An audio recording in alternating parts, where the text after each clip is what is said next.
Wall Street. It's supposed to be about numbers, spreadsheets, and men in suits calmly deciding the fate of the global economy over a sensible lunch. And for millions of people, it is exactly that. Boring, regulated, and mostly free of yachts sinking off the coast of Italy. But for one man, Wall Street was less of a career and more of a personality disorder with a stock ticker attached. Today, if you say his name, people either picture Leonardo DiCaprio throwing money at a camera in slow motion, or they picture a guy currently on a stage somewhere charging $30,000 to teach people the art of the sale.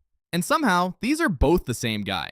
But Jordan Belfort wasn't always a walking cautionary tale with a speaking fee. In fact, if you go back far enough, the story of Jordan Belfort doesn't begin with fraud at all. It begins with meat. Jordan Belfort was born in the Bronx in 1962. His parents were both accountants, which is either extremely ironic or exactly the origin story you'd expect, depending on how you feel about foreshadowing.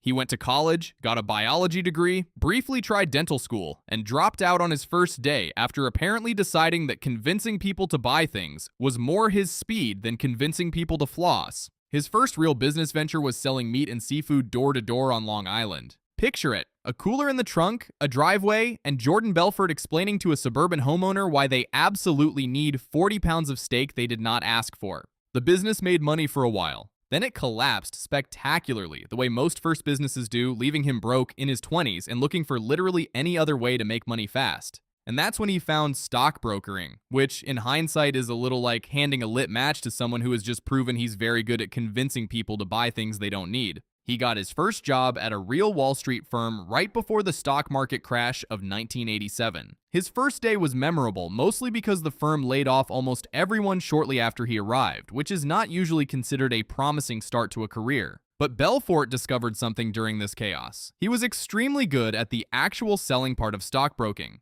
Not necessarily the legal part, the selling part. He eventually landed at a small brokerage that specialized in penny stocks, tiny, cheap, extremely volatile shares of companies nobody had ever heard of. And here's where things get interesting, because Belfort noticed something about the commission structure. Selling penny stocks paid enormously better than selling normal stocks. Something like 50% commission compared to the 1% you'd get on a blue chip stock. Which meant if you were extremely persuasive and extremely willing to ignore your conscience, penny stocks were basically a machine for turning phone calls into cash. So in 1989, Belfort started his own firm. He named it Stratton Oakmont, which sounds like the name of a firm that has existed since 1890 and was founded by two distinguished gentlemen in top hats. It was not.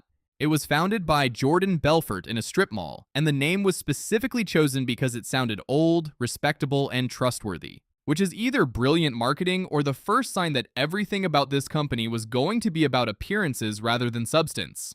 Stratton Oakmont's business model worked like this. First, take a small, obscure, practically worthless company. Then, using a small army of aggressive young brokers Belfort personally trained, call thousands of people and convince them, using an extremely specific, scripted, almost hypnotic sales technique, to buy shares. As more people bought in, and as Stratton Oakmont itself controlled a large percentage of the available shares, the price would climb. Belfort and his inner circle, who owned shares early and cheaply, would then sell at the inflated price. Then the outside investors, the actual customers, would be left holding shares in a company that was never worth what they paid, once the price inevitably came back down.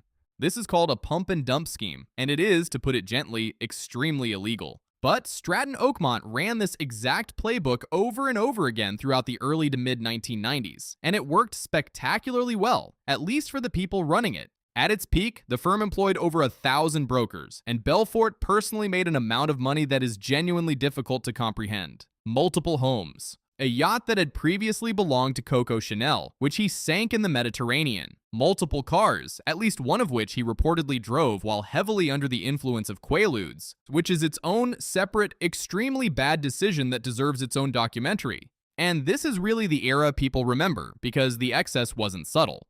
Belfort's office culture became legendary for its parties, its drug use, and behavior that, even by the standards of 1990s Wall Street, was considered a lot. Employees have described office environments that involved little dwarves, marching bands, and enough substance abuse to concern several federal agencies simultaneously, which, as it happens, we're already circling. Because here's the thing about running a pump and dump operation involving over 1,000 people and hundreds of millions of dollars. It is very, very hard to keep it quiet. The SEC started investigating Stratton Oakmont almost from the beginning. The firm was fined multiple times throughout the 90s and eventually shut down by regulators in 1996. But by then, the FBI was already building a much bigger case, not just against the firm, but against Belfort personally for securities fraud and money laundering. In 1998, Belfort was indicted. He initially tried to fight the charges, then made the calculation that cooperating with the government and wearing a wire to record his former colleagues was probably a better use of his remaining freedom than a lengthy trial. In 1999, he pleaded guilty to securities fraud and money laundering. He was sentenced to 4 years in federal prison, of which he ultimately served about 22 months, in part because of his cooperation.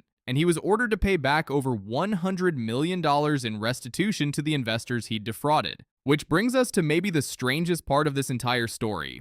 Jordan Belfort did not disappear after prison. He wrote a memoir called The Wolf of Wall Street, detailing the entire rise and fall in enthusiastic, unapologetic detail. That memoir became a bestseller. That bestseller became a Martin Scorsese film starring Leonardo DiCaprio, which was nominated for 5 Academy Awards and made the whole saga a piece of pop culture that people now quote at parties, often without fully registering that hundreds of real people lost real retirement savings to make it possible. And today, Jordan Belfort makes his money legally as a motivational speaker and sales coach, charging significant fees to teach people his straight line system, a sales methodology he says he developed at Stratton Oakmont, minus presumably the felony fraud part. He has restitution payments that, as of recent reporting, remain only partially paid off decades later, a detail that tends to get left out of the inspirational keynote. So the story of Jordan Belfort isn't really the story of one scam. It's the story of a commission structure nobody thought to close, a sales technique aggressive enough to bend an entire market,